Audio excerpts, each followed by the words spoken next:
What's up, everybody, and welcome to the Misadventureland Games Show.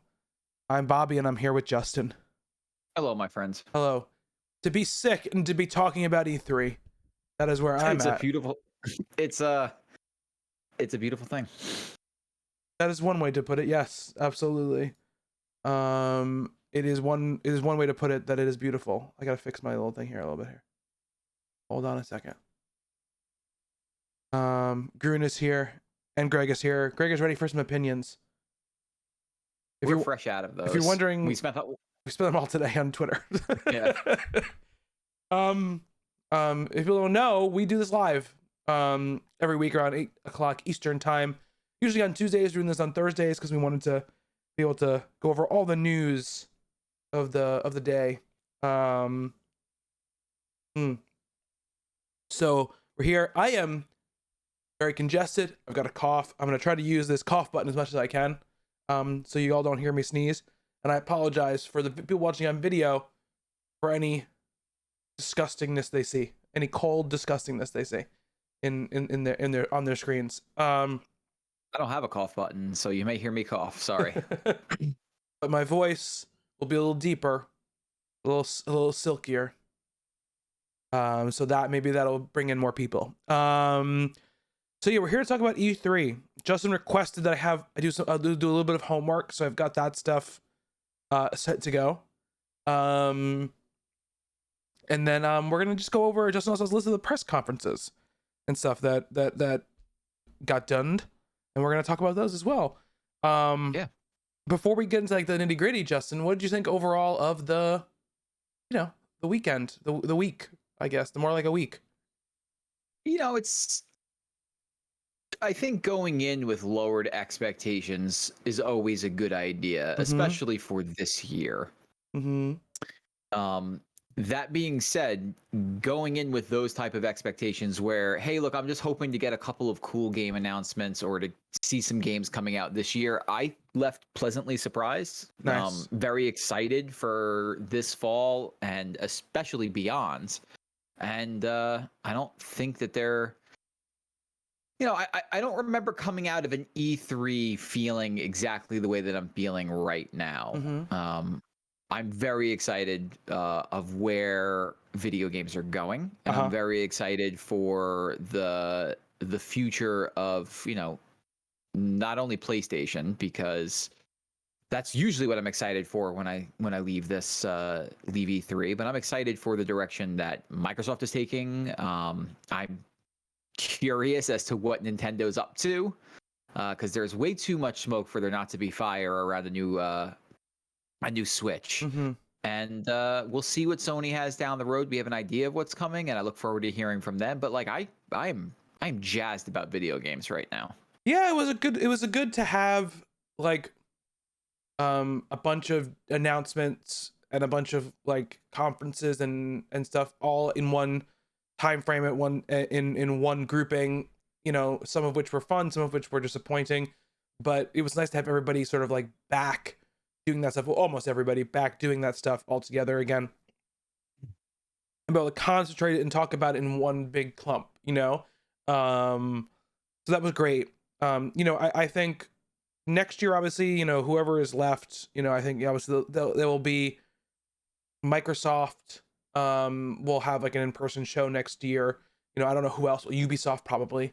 But some of these other companies might stick to what they did this time around, where they just did recorded stuff. But it began to feel more normal, and I think just above the fact that it was video game stuff, it felt more life normal, which was nice. After the last 18 months or so. Yeah. So absolutely. that was cool.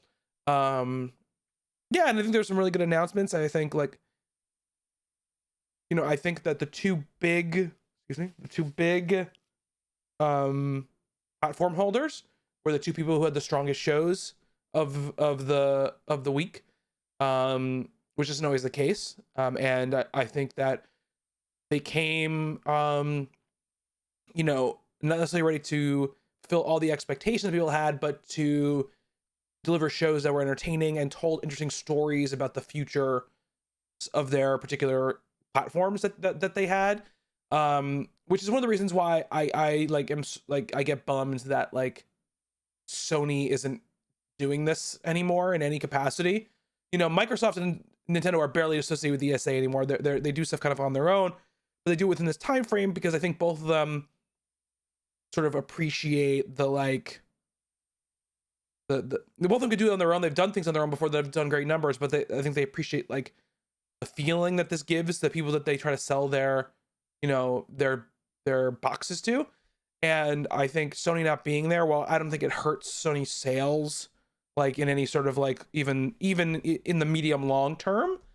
I think that, you know, it makes the weekend less interesting that the three of them aren't just out there showing all their shit. It would have been so fun just from our perspective to be like, okay, Microsoft did their thing. Now what's Sony's answer to their thing? You know what I mean?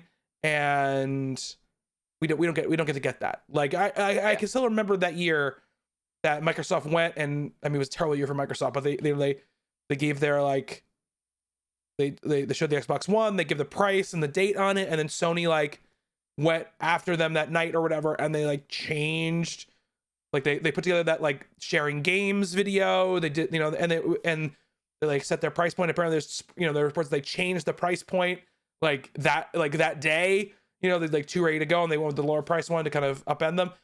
And that shit just doesn't happen anymore because they're not there. And I wish that they were. I agree. Yeah. It's better when these guys are, you know, competing head to head. They don't need to compete head to head. No. Sony doesn't need to show their games at the same time as Microsoft, but for our sake and for the sake of, I forget who said this last year, but it was like, you know, a couple of these companies forgot what just like the excitement around this stuff does for the general public. Like they've forgotten that. Yeah. And, you know, whether or not it's a good idea for Microsoft to for Sony to let Microsoft have the stage to themselves in front of the entire world this entire week remains to be seen. Yeah. I don't think it's a great idea. But we shall see. It's not a great idea, and like you said, they don't need to show their games at the same time.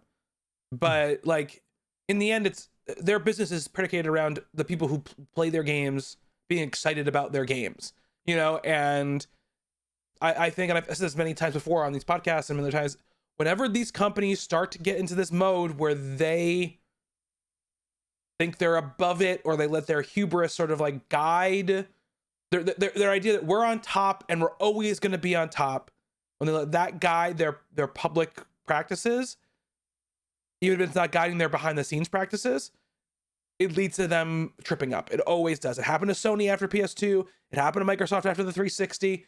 And, you know, Sony did a good job this time not really doing that so much, you know, in this transition. But like, I just think if you take yourself out of the public eye, you know, it hurts you. And I say this, in a month, if they have a big showcase and they show up all these games that everyone's excited for, everyone will be talking about them, and you know it'll be a different story. But right now, it's just not there.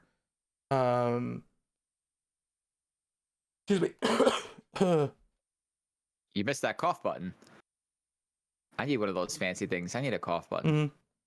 Anyway. So yeah, that's how I feel about it. You know, on the other term, I feel like there's a lot of people who did conferences who should have just put whatever game they had to show or games they had to show at Microsoft, or saved it for whatever Sony was doing or whatever. But like, I'm sure some of this was the ESA was like, look, we need to fill out this schedule. Can you please do something? You know, and so these publishers did stuff. But I think on one end too, like the messaging around it was like poor for some of them because they did not really communicate what they were doing. So, another thing's like I think like the indies did a good job. Like, you know, all of those like future game shows and you know, wholesome directs and all of those things. Devolver showed some cool games. So they did a good job, but the day of the devs after the Summer Games Fest was cool. You know what I mean? But yeah, some of the stuff is just they should have backed off of it. You know what it does is it sets up your fans for like that's what E3 is. This is about announcements. Mm-hmm. So showing I'm trying to think. I'm looking at chat and chat's talking about Capcom right now. And Capcom's conference was a big waste of time. Yeah, I mean, at least the only thing I'll say about Capcom is at least they were like, this is what we're gonna show, and like honestly, that's what they showed. You know what I mean? Like everybody thought there was gonna be more, because why would you do a conference if you were just gonna show a bunch of games that were already out or were coming out in the next couple of weeks? You know, but that's what they did. I mean, we can talk about like all the bad ones right now. I mean, we might as well. Like Square's was not good either. Like Square spent 20 minutes on Guardians of the Galaxy, and then I don't know, the maximum of 45 seconds on everything else, you know, other than Avengers. And people were kind of excited because there was these rumors of this Final Fantasy 2D remastered collection that was going to hit, because none of those games, like Final Fantasy 1 through 6, they can't play them anywhere really on modern platforms, in any, even PC, in any sort of like good way. They showed a trailer for it that was maybe 30 seconds long. And it's not a collection. They're each being sold individually, and they're only on Steam and mobile. And which is just, how do you not put these games out on the Switch at least? Yeah, like, and they didn't show any side by sides of like, here's what it looked like and here's what it looks like now. People are really concerned it's going to be like the old mobile ports they did, basically just repurposed again. which really, is probably what they are. Yeah, just really bad messaging around that. And then showed a bunch of like Final Fantasy Origin. Well, yeah, we'll talk about a bunch of mobile stuff for Final Fantasy. They showed that stuff, and then they showed that Stranger of Paradise, Final Fantasy Origin, which is either before Final Fantasy 1 or before and concurrent with Final Fantasy 1. It's not really clear yet, but it's made by Team Ninja, who's like the Neo devs. And they showed a trailer. Have you watched the trailer yet, Justin? Yeah. Okay. And then I've seen the gameplay now. Yeah. And, how do you take something that sounds so cool and make it look so... Ugh. It looks like a PS3 game. It looks like a game from 2 generations ago. I mean, the resolution is current, but like the environments, the style, the like dialogue, it all feels like that era of Japanese games where they thought the only way to appeal to Western audiences was to like use the color palette and attitude of like a Gears of War game in their game, is what it looks like. Now, apparently it plays a lot better than it looks, and it's got some of those good ideas from Neo and stuff like that, but man, it's like all was an angry man just yelling that he wanted to kill Chaos. He said Chaos 8 times in that like minute and a half long teaser. It's not what you want. And I don't understand, like, people had to approve it. There had to be somebody in the chain that was like, guys, I think he's saying Chaos too many times, you know? I mean, this is the publisher that okayed The Quiet Man. Hmm. And this is also very true. Babylon's Fall, which also does not look good. Doesn't look good either. No, it's not look good at all. It's just disappointing because it's a platinum game, but it does not look good. Yeah, and that was it. And that's all. And they didn't show anything from Final Fantasy 14. They didn't show anything from Final Fantasy 16. Nothing from 7 Remake. Which, I mean, people are assuming that the 16 stuff and the 7 Remake stuff will be at whenever they have some contract with Sony, probably, and they can't, and they're not going to show it at their own event. They're waiting for Sony's event. So it was bad. Capcom's was bad. Take-Two did a thing where they just did like a Zoom call that was like a HR meeting, basically, and like they talked about important things in said Zoom call.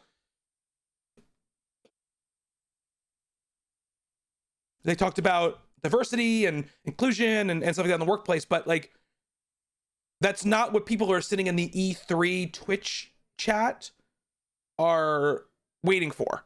You need to communicate those things better to people before they actually happen. You know what I mean? Yeah. But the worst of the worst to me was Gearbox. Gearbox was really Randy Pitchford, like jerking off on himself the whole time, walking So around a movie normal set. Randy Pitchford appearance. Walking around the movie set of the Borderlands movie, bothering people, you know? And they showed the same Tiny Tina's Wonderlands trailer that they showed at Summer Games Fest. And then they showed they said, oh, Homeworld 3, which is like an RTS thing, is in production. And they did like these little like 30-second snippets where someone was like, man, Homeworld really changed the game back in the day. And then it would say Homeworld 3 now in production. And then a couple minutes later, it would come back and someone would go like, you know, it was the first RTS that was on a 3D plane. And then it would just go, Homeworld 3 now in production. In between that, they announced that Godfall is coming to PS4. Godfall doesn't believe in generations. It doesn't believe in generations. Well, it does, but that generation is the PS4. And they have some expansion too, or whatever.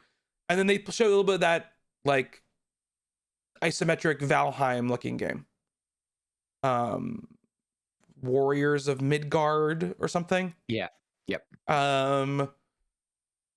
Which we also saw, I think, at the Keelys. Yeah, Keelys thing. Yeah. Yeah. At the Keelys. I like that. At the Keelys. So like it was a terrible conference. It was self-indulgent.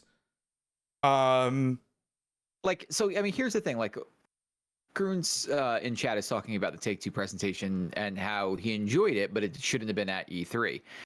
A week before E3, there were a bunch of leaks. Like the E3 was leaking like a sieve, and we found out that there were a couple, like Take-Two has a couple of things in the pipeline that they could have announced. I mean, so many games now are announced with just CG trailers. Yeah. And then a name at the end and made by this developer, where you get no sense of what the actual gameplay is going to look like. Yeah. But you could announce a game. I mean, you was it Redfall from Xbox, and we'll get there. Excuse me. They talked about that, and like, okay, I have an idea of what this game's about. 4 people versus vampires, and that's it. Yeah.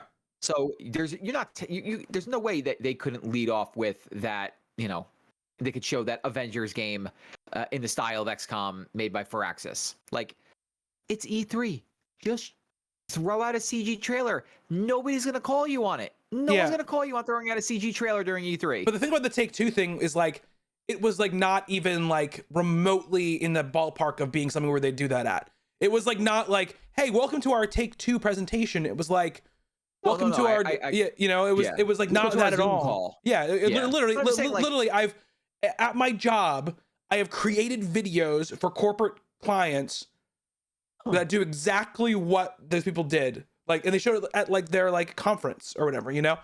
Like I think like, I just didn't think you should have messaged it. Like if it was gonna be in the E3 schedule, like a panel, it was like a panel. It was like a panel you'd go to at like PAX or New York Comic Con. You know, you look at the schedule like, oh, diversity inclusion in gaming. I'm gonna go to this panel and see what they say. You know what I mean? Like that's what it was. They just should have messaged what it was better. It was so funny because the last day, you know, Bandai Namco was on the schedule all week, and it was like Bandai Namco, and then the last day, the thing got changed to Bandai Namco presents House of Ashes, because they were just gonna talk about that new game from Supermassive, the new Dark Pictures game. And so they changed at the very end because like they didn't want people thinking there was gonna be Elden Ring shit or whatever, you know. So I mean, I think also Take-Two thing is like the leaks came out, and so we expected something that maybe it was never gonna happen. You know what I mean? It's like my entire point is that if you're gonna show up at E3, you can't do what a lot of these developers did this time and just come out there and have interviews and not show any gameplay, because it's misleading the audience. Yeah, like that's not what this is for. Yeah, like you know, if you want to do Day of the Devs, that's a Day of the Devs thing. Like you know, that's GDC thing. Yeah. Where they're going to come out and we're going to just talk about stuff. Yeah. Whether it be important stuff like diversity, or we're going to sit here and have a developer talk about the systems in the game, but not show anything for Yeah. it. And so like that's why I'm thinking like 3 months ago they should have been thinking this out a little bit better and been like, let's just show 15 minutes of CG trailers for the games that we have. No one's gonna say anything, and then we just move on. Yeah, I mean, again, I think you can do stuff like they did. I think you just got to message it better. You've got to tell people like, you know, this is a panel that Take-Two is doing on this, not this is Take-Two's E3 presentation. You know? Yeah, if you put the word panel on it, yeah, it's gonna come off a lot differently, especially if you've ever been to a PAX. Yeah, exactly. So I think you can do stuff like that. So I don't even count Take-Two in like this conversation of what was bad and what was good. It was really like, for me, it was different. It was Capcom, Square Enix, and Gearbox. I think probably Gearbox the worst of it, just because of how self-indulgent it was. So you put the what was it? The Embracer? No, not the Embracer. Oh group. God, the Koch Media thing. Yeah, it's Koch Media thing. It's Koch, by the way. It is Koch. It's not like the evil like Dark Money Koch brothers who American. It's Koch. Yeah, no, that was terrible because again, they didn't tell you what it was. They were like Koch Media Happy Hour. It was just literally Jeff Keighley interviewing people about games that had no footage. They showed like footage from like 1 or 2 games, like 2 games, I think. Only one of which was like something even slightly substantial. They weren't even showing footage. There were games that are already out that are coming to different platforms. Not even some new releases like Kingdom Come Deliverance, which is coming to the Switch. They didn't show any footage of Kingdom Come Learning on the Switch. Like, what's the point? God. What's the point of doing this? Kingdom Come came out like 2 years ago. Yeah, I know. What's the point of doing this? So the stuff like that is just like, I don't understand why they do that stuff. Did we talk about did we talk about the Keighley's? We did talk about the Keighley's last week. That's right, because we podcasted on Thursday last week. Yes. So we talked about the Keighley's. Okay, so we don't have to talk about that again. No. That was the bad stuff. Yeah. Before we get to the good stuff. Yeah. I just want to point out this comment in chat from Greg about CG trailers because we had mentioned it. I had brought it up before. Greg says the CG trailers just don't do it for them unless there's gameplay doesn't really stick in my mind. And I think this is a good point to talk about. Video games are weird now, right? Like video games get announced years in advance. Yeah. Like we saw things get announced that are coming out probably in 2023. Mm-hmm. And the games that we saw announced last year, we didn't see anything from this year. Mm-hmm. I think CG trailers have a place in the landscape of games media. What a CG trailer does for me specifically is it lets me know, hey, this game exists. And I make a marker in my mind like, okay, Redfall exists. I now am interested in what Redfall is. I'm interested in what, like we saw like 6-7 months ago, what the Suicide Squad game is. We've only seen CG trailers for these things. So those are just markers in my mind that I can recall later.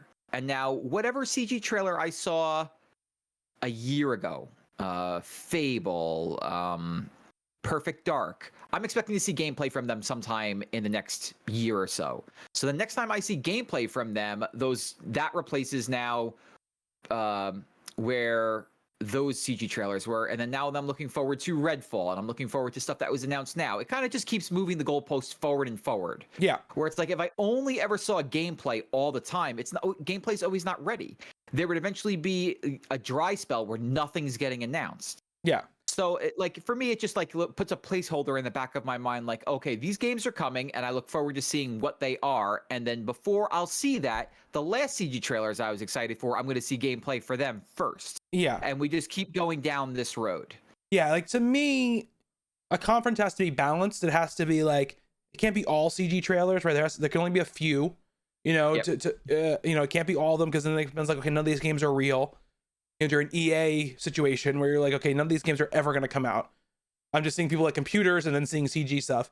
But like you said, like I want a CG trailer to communicate to me like tone and maybe like some light idea of what like the mechanics or the structure might be, right? Like that Redfall trailer, which we'll talk about, does, I think. And I think you can't do it more than one. I think when games do it more than once, I think that's when you start to go into trouble. It's like And this is why we talked leading up to E3 why they weren't going to show a lot of these other games, because like you can't show a CG trailer for Perfect Dark and then come out and show another CG trailer for Perfect Dark this year. You know what I mean? It's like, why do that? You're just you can't achieve anything else that you couldn't achieve last year by doing it. So let's just put it to bed and show things that are mostly going to come out this year, and then give us a couple things to get excited about. I'd rather see a CG trailer than just a logo. You know what I mean? Like, so I think like a good example of that maybe is Contraband, right? Yeah. Contraband was shown during the Xbox show. We know it's coming from Avalanche. We know it's a co-op game. We know it has something to do with the heists. And it's like, okay, co-op game from Avalanche, the makers of Just Cause, doing a heist thing. Okay, like that is now like a marker in the back of my mind. Look, I look forward to seeing whatever that is. Right. But in the next moment, I'm seeing gameplay from something else. Yeah. And that's why I think that having a CG trailer, even though like it's not what I want to see. Like I obviously want to see what the game is. It just gives you something else to be like, oh yeah, I remember that game. We saw the trailer for that last year. Yeah. When you finally see what it is, and you're not like, oh, okay. Because at least now I have something to like, oh, next year I hope to see these 6 games. Or hear about these 6 games over the next year. Yeah. Absolutely.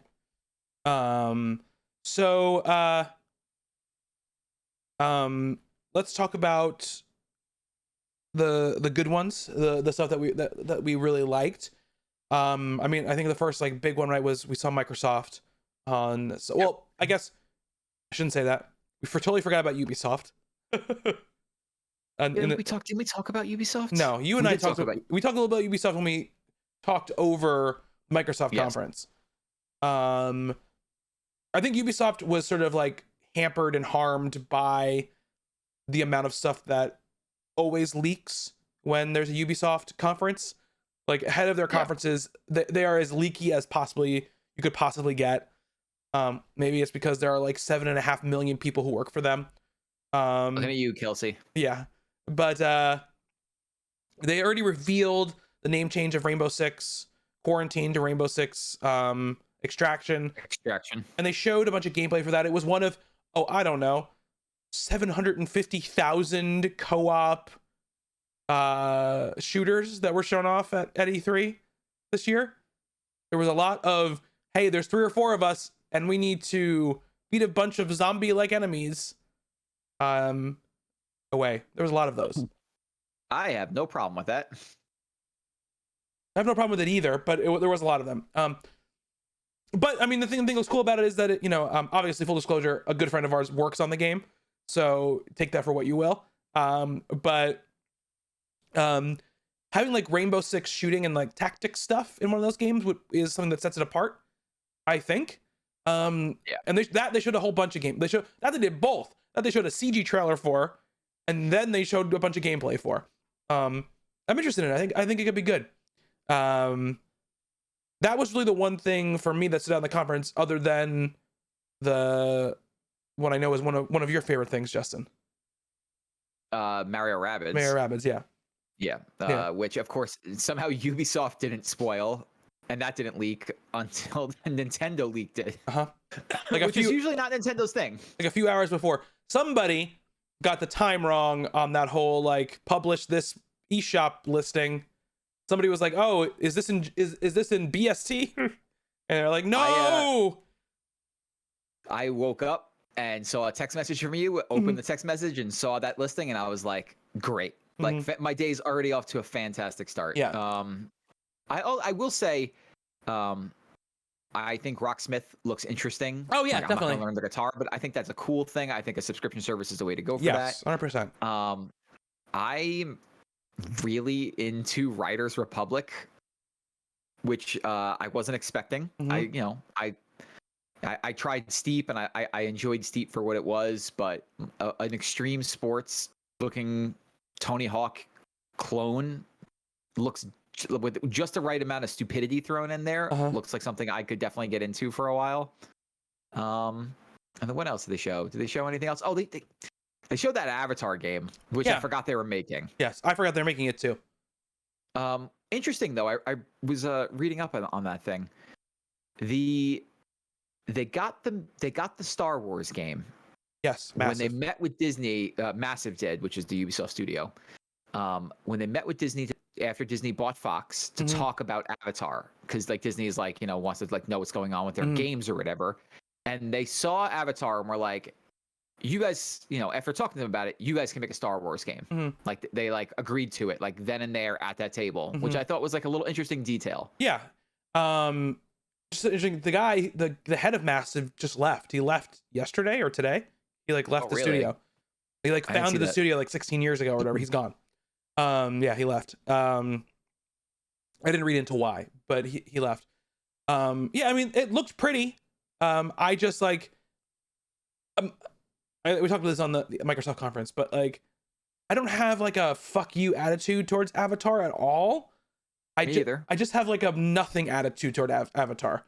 I'm like, that movie was really impressive technically when it released. The 3D was cool. And then like that's all I really remember about it. I remember enjoying it, thinking it was good, and then like watching it again and being like, not as good as I thought it was. And then that was it. And then I don't really think about it very much. I wish I could have recorded Angela's reaction when I told her they're making 4 more of these. Her reaction was just like, "What? Yeah. What do you mean 4 more? Yeah. How long has it been? It's been 12 years. It's been 12 years. He's been talking about those fucking sequels for so long. Like the Avatar 2 was supposed to be out like 3 years ago, 4 years ago. The first time it was longer than that. It was like I think it was. I remember being recording the old podcast I used to do, Fanboy Remix, in our friend Bob's store. Oh wow, this is long ago. Talking about how he set the release date, and I think it was supposed. When the first one came out? 2009. The first movie came out. No, it's way before then. It's 2009, 2007. It's something like that. I want to say maybe 2007. Hang on. Avatar movie. This movie was released 2000. Nope, that's the special edition. I guess 2009. 2009. I thought it was 2009.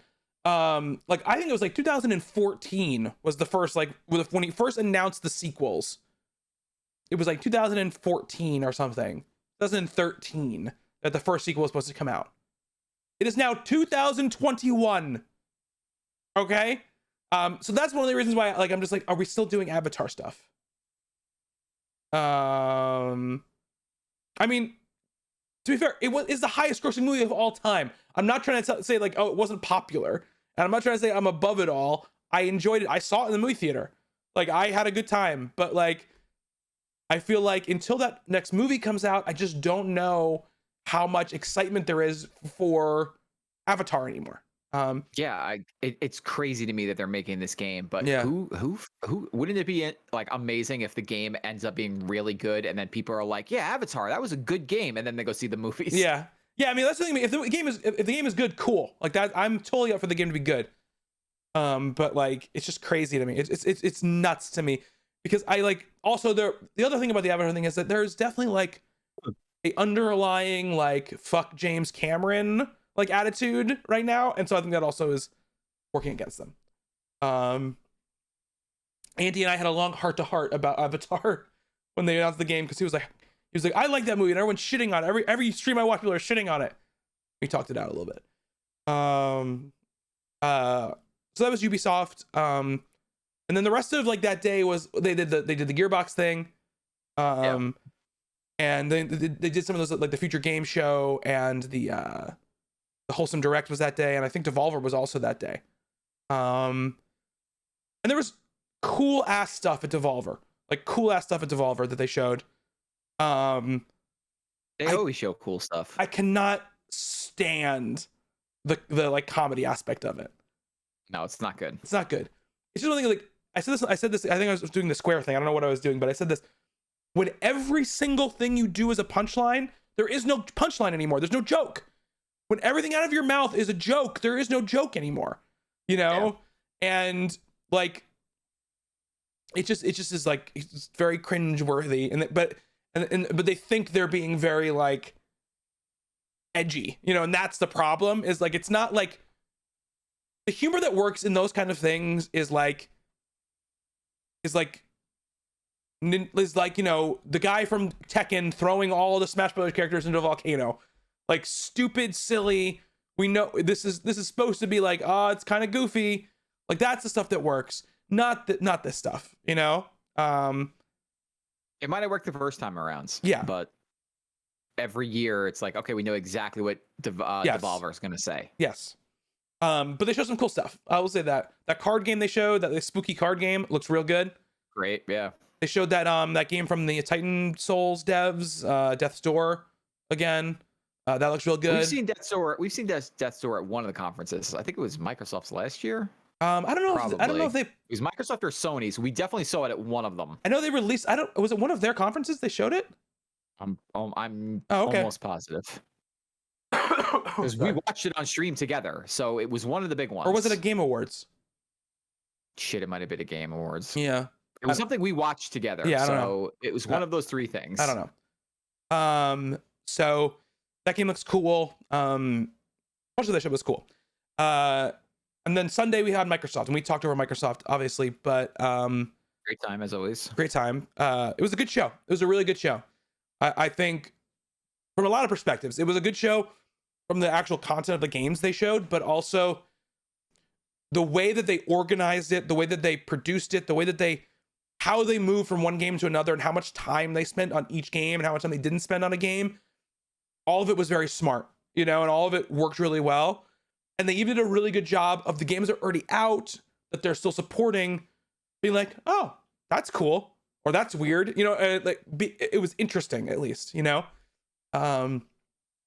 which was great because a lot of times those things are like the snore fest parts. So what did you think of Microsoft, Justin? I thought it was excellent. I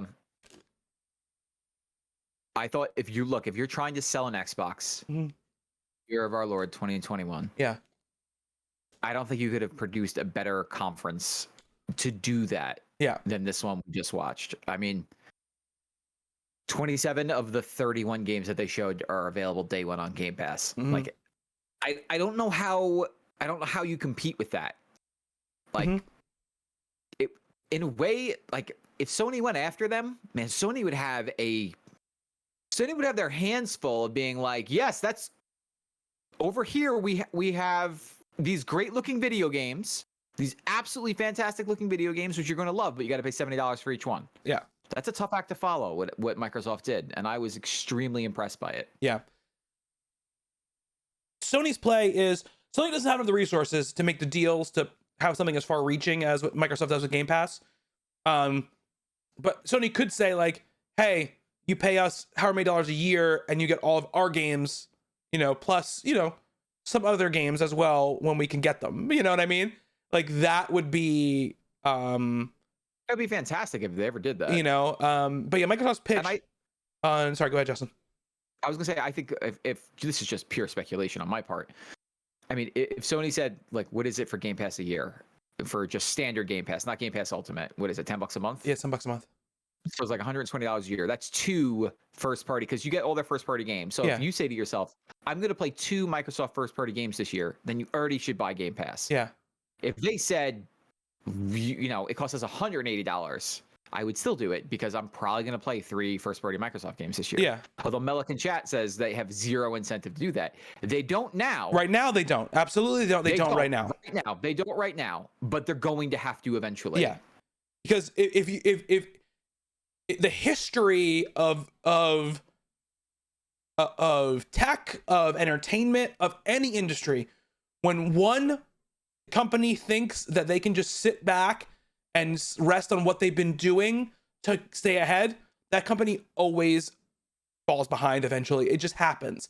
And once you think you can stay ahead the whole time, it just, the only thing Microsoft wants to do, the only thing they want to do is make you think twice before leaving the store with one console or the other. That's all they want. That's all they want. They want you to go like, yeah, but I could get this if I do this. Enough people do that and it changes. But I will also say this. Microsoft's pitch is also so interesting, right? Because, and this is why it excites me as a person who likes video games and not someone who like cares about that this is a Microsoft thing or a Sony thing, because who gives a fuck what billion-dollar corporation comes up with these ideas. All I care about is what's good for me, and not as a person who plays the games. Is that Microsoft for years now has been going, we don't care where you play the game as long as you're playing the game and you're giving us the money for our subscription, right? And now they've gotten so into that mindset that yes, they have a Halo game that is coming out in the fall, and they want it to succeed, right? They want it to succeed. They want it to be a game that makes people want to buy Xboxes. They want to, again, makes people want to buy Game Pass. But it's just one of 40 things they have coming to Game Pass, and it's like, yes, Netflix wants Stranger Things to be successful. They want Stranger Things to get a lot of attention and get a lot of eyeballs on it, right? But what's more important to Netflix is that Ginny and Georgia does well, is that Sweet Tooth does well, is that, whatever next season of BoJack Horseman does well. That they want the whole catalog to do well. And so that's why they do something like they make the Halo multiplayer completely free to play. You don't have to have Game Pass to play Halo multiplayer, right? So, because that's an incentive if you're looking to say like, I want to force people to buy Game Pass, that's what you do. You keep it behind that wall, right? But they're not doing that. All they want is for you to play the Halo multiplayer and be like, and this is fucking good. I want to see what the campaign's like, or I want to see what else is going on over here, and then all of a sudden they subscribe to Game Pass and they're like, man, there's a lot of games here. Man, there's a lot more games here if I get an Xbox. Like there's a whole other huge library of games I can get if I get an Xbox. That's what they want, right? That's what they want. I mean, to Mellock's point, he commented further in chat about Microsoft as of right now is giving away their entire library for free, but PlayStation's still outselling them. I agree. They're giving away that entire library. There's a lot of third-party stuff there. There's not a lot of first-party Microsoft stuff. No. There are 40 games coming from Microsoft Studios. Like what they've been doing is they've been buying studios over the last couple of years, and then they cap this off by buying Bethesda. I guarantee you, when 11/11/22 rolls around and people see Starfield and they want to play Starfield, people are going to go out and buy Xboxes to do that. 100%. Or subscribe to Game Pass to do that. And at that point, when all these games, when the I'm trying to think, the Elder Scrolls rolls around, or whatever big first party Microsoft game rolls around, Unavowed, or the Outer Worlds 2, and all these games start, the next Doom starts rolling in onto Game Pass. Mm-hmm. Sony is going to take notice and be like, okay, well, we didn't have to do anything then, but we don't have Elder Scrolls 6. We don't have Starfield. We don't have the next Doom. We don't have the next Wolfenstein. We don't have any of these games. Yeah. They're going to feel the pinch. They're going to feel a little bit of pressure that they haven't felt in a very long time, because Microsoft has been playing this extremely slow. And if we listen to Bobby and I talk over the last couple of years, we've criticized them for it. Yeah. Like, they have to start getting these games out the door eventually. And to their credit, they were like, we're just playing the long game. Halo's not ready yet. Yeah. We're not going to push Halo out the door because it's not ready yet. Yeah. And it remains to be seen if it's going to be ready when they push it out the door this year. That game's coming out this year, I'm going to assume. Yeah. But they're taking their sweet ass time. They've got that Windows money behind them. They can do what they want. But and by all accounts, Game Pass is already very successful for them. Game Pass is already raking in a lot of money for them. And we were having a conversation with Hugh this week about the foundation is not being laid. The foundation is already there. Yeah. It's just what kind of building are they building on top of the foundation? And it's like, oh shit, this is a lot of games that are coming this thing's way. Like I just bought a Series X within the last month. Yeah. And I'm excited to know, okay, over the next 2 years, I just pay for Game Pass and I'm going to get all these games. That's great, because that frees me up. Like, look, I have a PS5. I'm going to buy all those games too, but I don't have to think about Xbox. I just know, crap, I get to play all these awesome games. Yeah. Remember, Xbox hasn't had a compelling first-party lineup of games in a very, very, very long time. Like, they went almost the entire Xbox One generation. You can count the amount of first-party games probably on two hands, almost. Yeah. the leadership before Phil Spencer took over de-emphasized games in a huge way, and they've been making up for that ever since then. This is all to say, I hope Sony feels that pressure and responds and amps up their game. The whole point of this is that it's better for us if those two companies are competing with each other to put out the best products possible to the people who want to play video games. And that's the whole point of it. It's like, it's not, Sony has an amazing first party lineup of games, right? An amazing one. And they've cultivated this image of themselves as we are the prestige AAA, developer of video games, right? We put out a video game that we made and it's going to be top of the line. It's going to have amazing visuals. It's going to be story driven. It's going to, all this stuff. They have all of that behind them. They developed a style of game that is like their thing, and it's incredibly popular. And for good reason. Most of them have been bangers. They make great games. But it's going to come to a point where it's like, you can buy this console Xbox is a $300 console, a $300 next generation console. And they can say, you can buy this console, you pay us $10 a month, and you will get immediately hundreds of games that you can play with no strings attached. Right? Like, that is like, eventually when that library is filled with games people want to play, and honestly it already is, like if you like the Game Pass library, that's great, but I'm saying like on the marketing side, that is going to be a very hard thing to combat. And so and I think a lot of what they played this week, I mean this year, was that here's Forza Horizon 5, it's day one on Game Pass, right? Here's Halo, it's day one on Game Pass. Here is Flight Simulator, it's coming, it's day one on Game Pass. Here are all this huge line of indie games, so much they didn't even talk about, which are all coming day one on Game Pass. Like, I think this is a great example here. Like, you and I are interested in Back 4 Blood. Mm-hmm. I'm ready for more Left 4 Dead. We played that beta. I thought it was great. Yeah. If I don't have an Xbox, I'm paying $60 to play that game. Yeah. I have an Xbox. Mm-hmm. I'm paying nothing extra to play that game. Yeah. Yeah. Yeah, and that's exactly. Stuff like that. Stuff like Stalker, right? Like Stalker 2, the first Stalker game is one of these like cult classic, like foundational games, right? It set the table for a lot of games that would come out and be much more successful than it later on. And that game being on Game Pass day one on PC and console is so beneficial for both, because the game looks great. Like, it looks great. It looks interesting. It looks like the personality.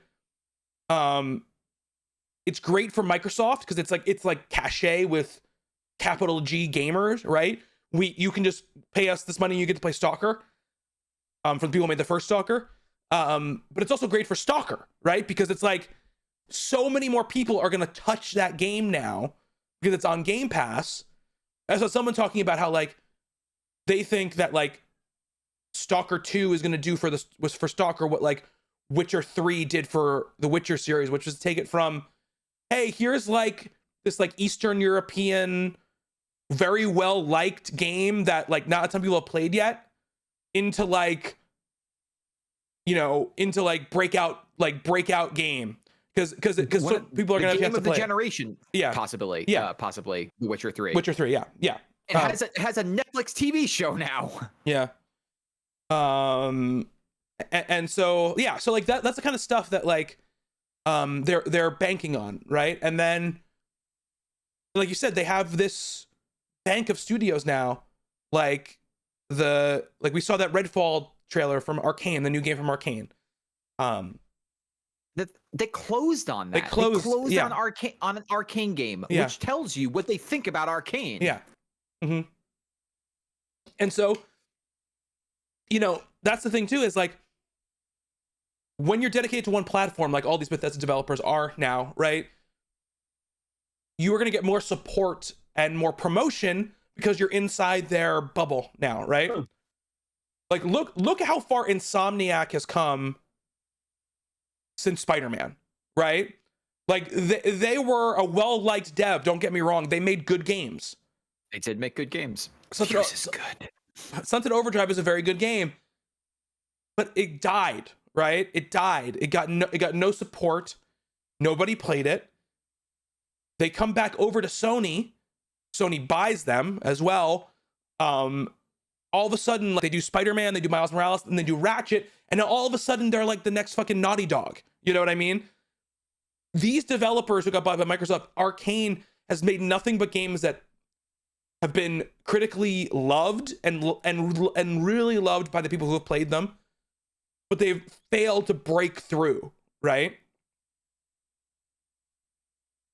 That will change if Microsoft is able to push them in the way that they can put that first party can push their devs to the front of the line when it comes to putting their faces out there. You ever remember seeing any sort of marketing for Dishonored or Prey? I mean, I remember seeing some marketing, but we're also a little more like feed into this stuff. Stuff. Microsoft could easily be like, here's a Redfall trailer in the middle of the Super Bowl. Yeah, exactly. Yes, exactly. Like, exactly. They have that type of push behind them now. Yes, 100%. 100%. And also, funny enough, if the game that they own that is exclusive to PlayStation, Deathloop, does really well, that's only going to help them when stuff like Redfall comes out. And then there's things like Wolfenstein and Doom that like you said, that are well-established franchises that they don't have to tell you, like, you should play the new Doom game or whatever. So they've got that going on for them. I don't know what the deal with the Indiana Jones game is. I don't know if they've said if that's like a multi-platform or not. But and do not discount how popular Starfield's going to be. It's just like Bethesda Game Studios games, they're just so popular. They're so popular. And if it's a space game. Yeah. Space games sell pretty goddamn well. And if you're sitting there and you're saying to yourself, I really want to play Starfield, and I don't have a PC, right? I have a PlayStation. Let's just say I can either go out and spend $1,000 to build a PC that will play this game, or I can go out and spend $300 or $500, whichever one you decide you want to do, and buy a console that I put on my TV that can play this game. And then once they're in, it's Microsoft's bet they're not getting out. You know, I'm never getting rid of Game Pass. So until they take it away. Yeah, it's just like Netflix or something. That's what they want. That's what they want to be. So I feel like that pitch that they made this week was really good for that. Right? Was super strong. Super strong. Two of our friends went out and bought Xboxes. Yeah. Absolutely. So I mean, yeah, that's just what it is. You know. And again, I hope somebody's able to do something. You know, to change the way they do business, because there's also been a lot of reports like the reason Elden Ring was not at the Microsoft conference and was at Jeff Keighley's thing was because behind the scenes Sony is like very rough on its like third party partners, and they were like, if you make a deal with Microsoft to show your game at Microsoft conference, maybe when it comes around to promote your game, maybe it's not on the front page of the store, like that kind of thing for them. So, or like that should just stop as well. I mean, Malik brings it up again. Like, Sony can't match punch for punch with Microsoft. No. They can't. But they can do better than they're doing right now. They can. Yeah, absolutely they can. They just have.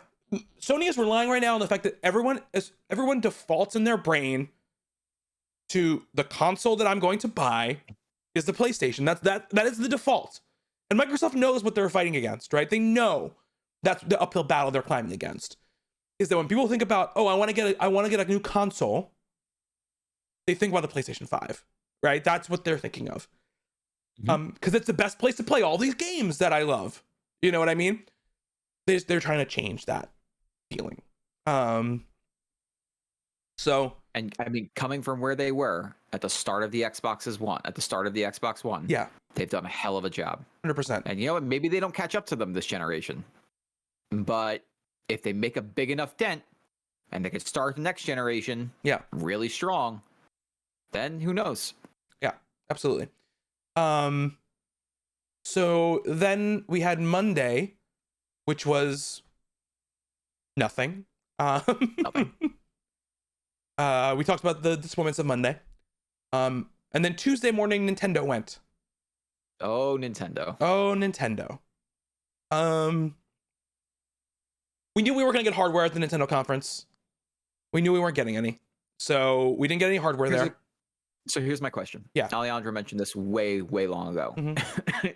He doesn't think that we see Switch Pro until Zelda comes out.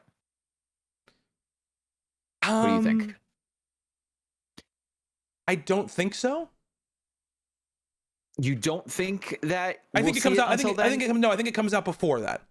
I think it's this year. I think it comes out this year. Bloomberg's got such concrete details on this thing. Yeah. That's so much smoke. And look, it's Bloomberg. Yeah. They usually don't swing and miss. Yeah. No, I think it's out this year. I think a lot of it is created to run Breath of the Wild 2 or whatever it's going to be called. But I think it comes out before then because I think it's ready and I think they don't need a new console to sell Zelda. You know what I mean? Like that's not what they don't need that. That Rabbids game, we saw a bunch of tweets that were like, "Hey, remember when they showed Watch Dogs for the first time and everybody was like, haha, look at them. They got this thing to run on a PS3 because they hadn't announced the PS4 yet." Yeah. Now, and they're like, "Oh, we didn't bring this up for any reason. Let's watch this Rabbids trailer." Yeah.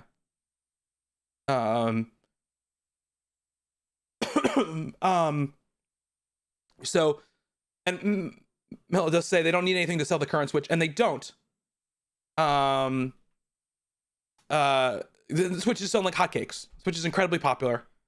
But I think that what they're trying to do is to make sure that they're trying to extend the life of the system, and they want to make sure that their first party games are running as well as they possibly can get them. And I think some of their developers want to push a little bit. 5 years old already. Yeah, and plus, like, they want to be able to be on 4K TVs. Like, they want like that. Those Nintendo does not jump like technology. It's not gonna like they weren't gonna start pushing 4K if 4K wasn't there. But now 4K is like the only TVs you can get. So like now they are ready. You know. Plus, they have partners. You know that they care about keeping happy, and they want to make sure that those people stick with them, right? Because at a certain point, even those indie games that go on their system are going to start outpacing their hardware. So they need to make sure that they're like good. Nintendo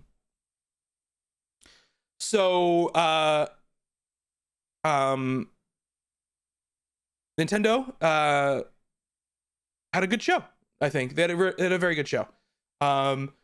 Especially coming in, everyone was like, temper your expectations. Yeah. Well, you're not getting anything big. Coming into with that in mind, yeah. They had a killer show. Apparently, Nintendo has like the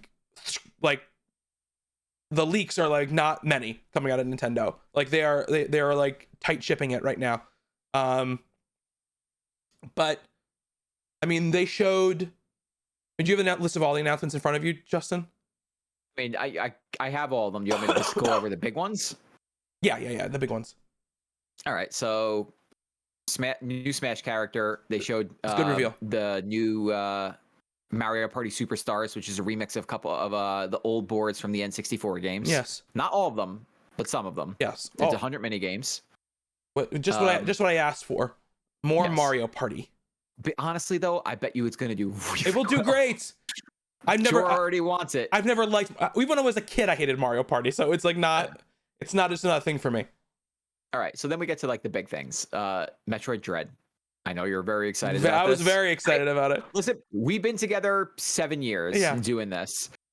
That was the most excited for anything I've ever seen you get excited for. Metroid is literally my favorite gaming franchise in history. So and there has not been Like they put out that 3DS game a couple years ago that was like a remake of Metroid 2, which was very good. Yeah. But there's only so excited I can get about a 3DS game that's a remake of an old game. You know what I mean? This is the first new Metroid game they've put a release date on since Metroid Other M. So Everyone's favorite. Yeah, a great game. That game is terrible. On top of that, Metroid Dread is a game that they announced and unannounced 15 years ago. They put out, there was like a thing in like a Game Informer or something where they like announced it, and then apparently it was like there was like a poster up for it on E3 like 2006 or 2005 or something like that before the show floor opened, and then when the show floor opened, it was gone, and it wasn't in their presentation. And then it's just there's been hints of it and little things of it there and there and here and there, and then again a couple days ago we're making Metroid Dread. So that's great. Yeah, made by Mercury Steam, the people who made Samus Returns, which is cool. I watched the Treehouse like stream of it. It was good. It showed off a little bit more of it. Looks like a Metroid game. I'm very, very excited. I mean, I'm very excited because like they also mentioned Metroid Prime 4 and said we're working on it. So this is like a stopgap. I'm imagining we see Metroid Prime 4 next year. But sure. Yeah, no, I was very, very excited. And it comes out in October. You didn't even know this thing existed, and it comes out in October. It's great. Yeah.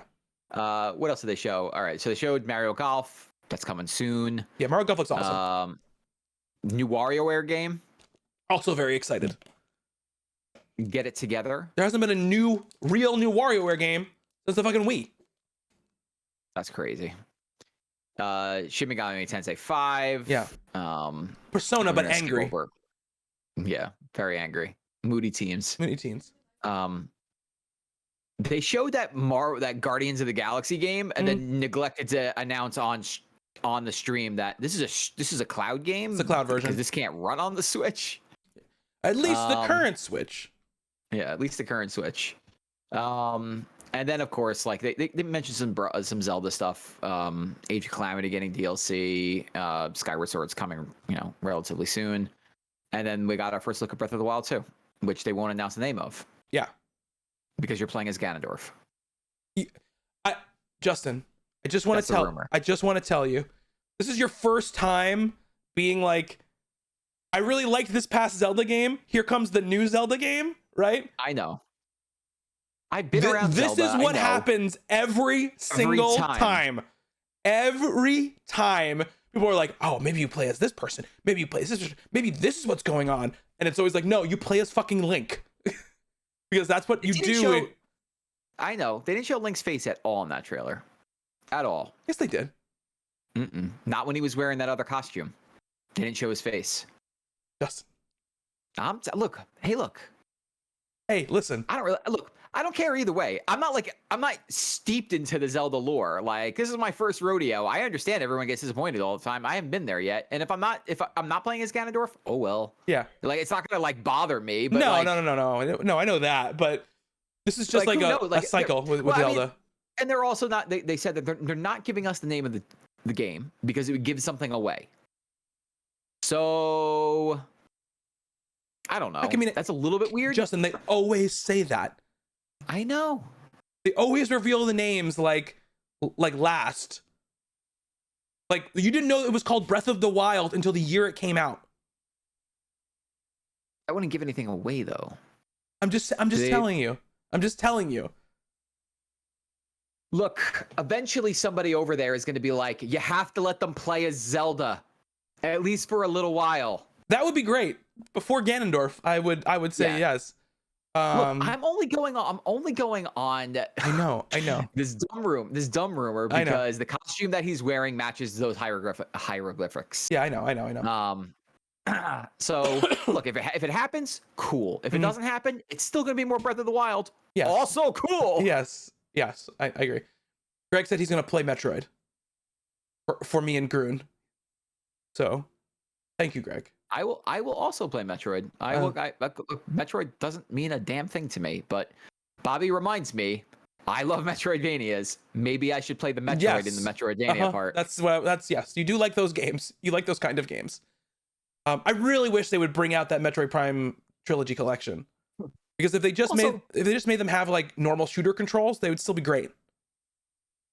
Here's a question. Yeah. Where the fuck are the remakes of Twilight Princess and Wind Waker for the Switch? So the rumor I heard is that while Breath of the Wild is aiming for a 2022 release, they are not super confident that it's going to come out in 2022.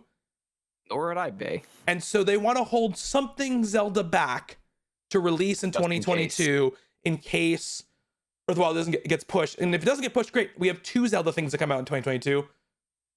Oh no, what a terrible circumstance. You know, but if Breath of the Wild slips, it's going to be like, and we've got this. And I bet you they've got something else like cooking in the background. Like something like Link's Awakening style, you know? Like let's get like one of the 2D games like prepped, just in case. What about doing a Link Between Worlds on Switch? I mean, that would be great. I could also see them doing like Minish Cap on Switch, or you know, Spleam. Yes, our good friend Spleam. Nintendo is always going to be the company that is like, we delayed it. Like they just like it wasn't ready. We're not putting it out until it's ready. You know. Don't you ever ask us about Bayonetta 3 don't again. You dare ask Every us. time you ask, we push it back by 2 years. Yes. Oh, you asked again? Boop. You asked again? Boop. He's like, ask fucking Platinum. Tell them to stop making Nier games, and they can make Bayonetta 3. Quickly. I had heard rumors that there was a 2D Metroid that was being made. So I was like surprised, but not, well, you know, crazy. That WarioWare thing, I was like, okay, like they put out that poll, that survey like 2 weeks ago, where they were like, would you pay $50 for WarioWare? But I thought like that just meant like, okay, they're thinking about making it. So like they want to seem like, yeah. Not, we've already made it and we're trying to gauge how much we're going to price it for on the fucking store.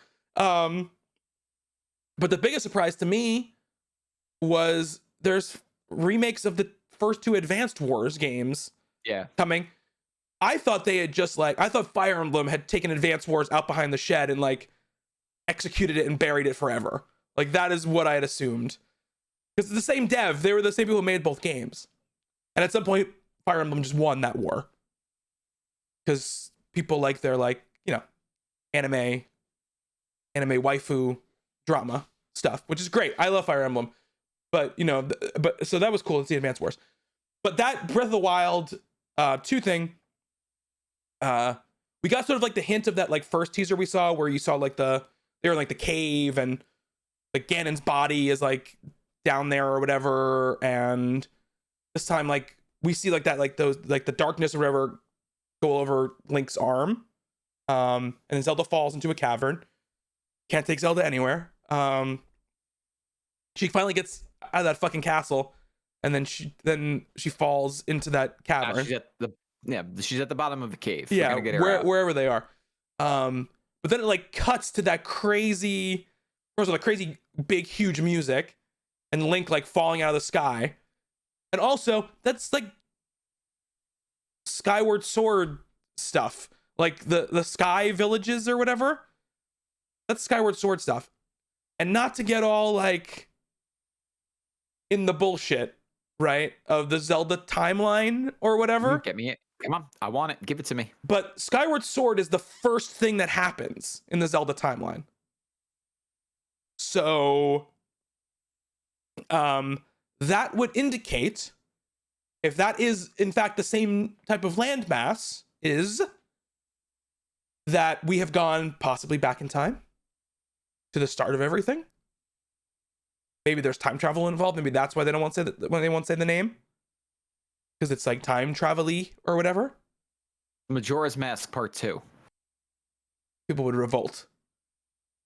After each seminal redefining entry in the Zelda series, there must be a Majora's Mask. But I don't know. I mean, there's some interesting stuff to be said there. My prediction is Legend of Zelda: The Hero of Time. That's my That's a good one. out of nowhere prediction. Mine is The Legend of Zelda. You play as Ganondorf. you play as Ganondorf. You play as Ganondorf in this one. I would love that. I would love it. I would be happy that you were right. If in fact the title was Legend of Zelda, hey, you playing Ganondorf in this one. That'd be great. That'd be great. How great would that be? But now he doesn't need the Sheikah Slate anymore. He's got the arm. The arm has all the powers in it. Yeah. Because guess what? This game isn't being made for the Wii U, so there's no need to have a tablet in your game. More Breath of the Wild is going to be good stuff. Yes. Whenever it comes out. We just want it to be good. Also, some of those visuals in that trailer don't look like they're running on a regular Switch. I mean, Breath of the Wild is a gorgeous game. It's a gorgeous game. But the fidelity of some of those screenshots. Frame rate, too. Yeah. I mean, frame rate they can fake, right? Frame rate they can fake. It can just be like pre-rendered stuff, right? But, well, who knows? All right. Also, Link goes I asked you through the bottom of a structure. That's a cool trick. That's a cool. Yeah. I'm trying to find these questions that I asked you. You said biggest surprise. Yeah, I want your most anticipated after, and what was your biggest surprise of the show? I mean, we kind of went over them both in that conference, I think. We skipped one game that we haven't talked about. Did we? For my most anticipated. Oh, okay. Give me that Battlefield, baby. Oh, yeah, Battlefield looked great. Looked fantastic. That's probably like number 2 for me. Number 1 is Metroid. But number 2, stuff that's coming out this year. I'm not talking about stuff that's coming out like undisclosed time frame. Oh, but we can talk about this. How good, if you're gonna do a CG trailer, how good is that Outer Worlds 2 CG trailer? Again, showed it to Angela, and she thought it was the best trailer she's ever seen. Genuinely hilarious. Genuinely hilarious. I also love when a game, like, I just know when that title card hits, oh, that's the Outer Worlds music. Yeah. Like, okay, that is the Outer Worlds theme forever. Right. And it's a good one. Yeah. Awesome. My favorite part of that trailer was the bwah noise. That was my favorite part of that trailer. Anyway, go ahead. For me, I think my most anticipated is a toss-up between Halo and Battlefield. I am very anxious to see more Halo. I think the PvP looks great. The stuff that they talked about afterwards, but never expiring battle passes. You could buy old ones and just complete to your heart's desire. That's great. I want to see the campaign, but I'm optimistic about this Halo game, which I haven't said in a long time. I thought Battlefield just looked terrific. It's exactly what you and I are looking for right now. It's what our friends are looking for. In the last week, we've played Battlefield 3, 4, and 5. Yes. Progressively being able to see the enemies at a further distance in every one. We spent like 3 hours playing Battlefield 4 and being like, is that an enemy or is that a smudge on the wall? Yeah. I can't tell. Yeah. Trying to play Battlefield 3 in the year of our Lord 2021 was certainly an experience. Yeah. Biggest surprise for me, that I would have said it was Mario Rabbids before that got spoiled. I'll say the biggest surprise for me is actually coming out of this thing being like, when does Riders Republic come out? Because I need to figure out what console I'm buying that on. And Redfall. I'll say, Redfall, I didn't see Arcane making that type of game. And I didn't expect to see that close out the show. So that was a pretty cool surprise. Redfall being in 2022 was also a surprise. Yeah. I think this is what I think about Arcane. You look at it in Deathloop and you look at now what this game looks like. I think they have realized that if they can put their like very intensive, very satisfying, layered set of systems into a package that looks more fun than like the kind of like dour or like ultra serious Dishonored or Prey stuff, that they have a better chance of getting people in and appreciating what they do. You know? Yep. I think that's what they're right. it is. Because I think, right, I think like if they get people interested, then they could go back and make a game like Prey and it'll probably be hugely successful. Because they'll be like, oh, I love Arcane, now I'll play Prey. It's just like, oh, I love Naughty Dog, I'll play The Last of Us. You know, Uncharted was great. You know what I mean? And then they've totally changed, obviously, like who they are at this point because of that. But I think they can, like, I think you can do that with Arcane. My biggest surprise, and it's not even the game I'm most excited for. The biggest game I'm surprised is Metroid.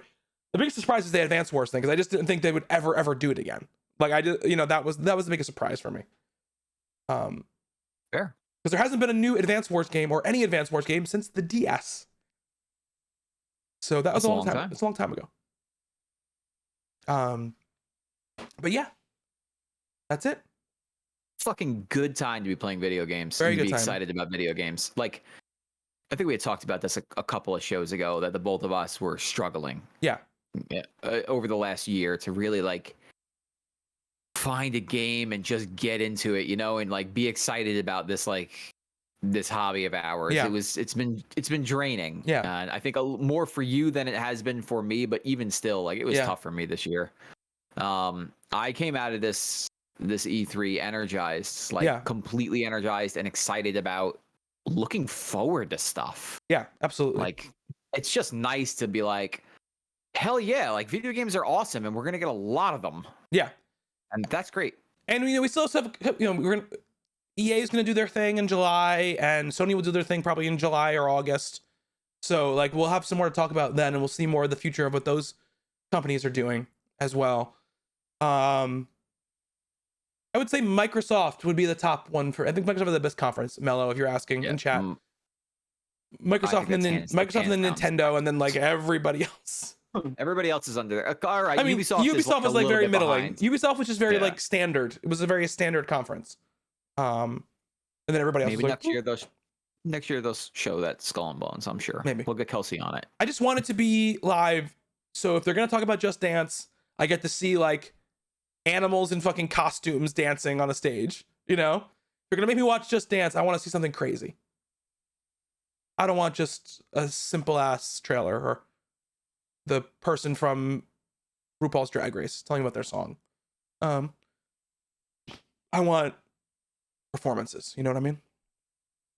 You know what I mean? They paid me to show up like this. Love it. I would love that as well. Also cool too, because they did like what this also provides is like one thing that's good about these tape performances, and it's been like that since Nintendo has had this for a while. Is you can have like a different type of person doing your presentations, or you can give people a chance who you normally wouldn't give a chance to do your presentations when it feels like you can record them and you have like control over it. And it's not like we need to get somebody famous, or we need to have this executive out there all the time who maybe isn't the best at talking about these games. You know what I mean? And I will say too, Microsoft did their like extended thing today, where they showed more of the games they showed at the press conference. And it was really good. That guy Paris, I can't remember his last name. He's on Kind of Funny sometimes, and he Paris Lilly hosted it, and he was very good. And it was good. Just like, you know, it was obviously like very you know, Microsoft is doing great, you know, because that's what it's going to be. But they showed more of those games, and that was cool. So yeah, the worst was Koch Media was bad, but Gearbox was the worst to me. It was just I wanted to crawl out of my skin watching the Gearbox thing. Whenever Randy Pitchford's on the TV, it's bad. Like whenever Randy Pitchford is in your face and he's speaking to you, you don't want it. You just want it to go away. I just want to like tell the people on that set that like this is not what most people who do video game stuff are like. You know what I mean? They are apologizing to you right now. Yeah. For having to deal with this. We're sorry. We're very sorry. Hashtag we're sorry. Yeah. A Gearbox story. Mm-hmm. Yeah. All right. So if you want to, that's going to be it for our podcast for this week. You can follow me on Twitter at Bobby Shortle. Justin _says_ hey. We'll be back next week to talk about some more stuff in podcast form. I'm assuming it might be a games podcast. I don't know. My brain is hopped up on cold medicine right now. We're not gonna talk about Loki yet, although it was a good episode. Yeah, man, Loki's really good. Loki's real good. But Loki, you should be watching Loki. It's very, very good. It's very, very good. But we'll be back next week in some form or another. But until then, thank you, Justin. Thank you, Bobby. And thank you to everybody who's been watching and listening. Until next time, be good to one another. Later.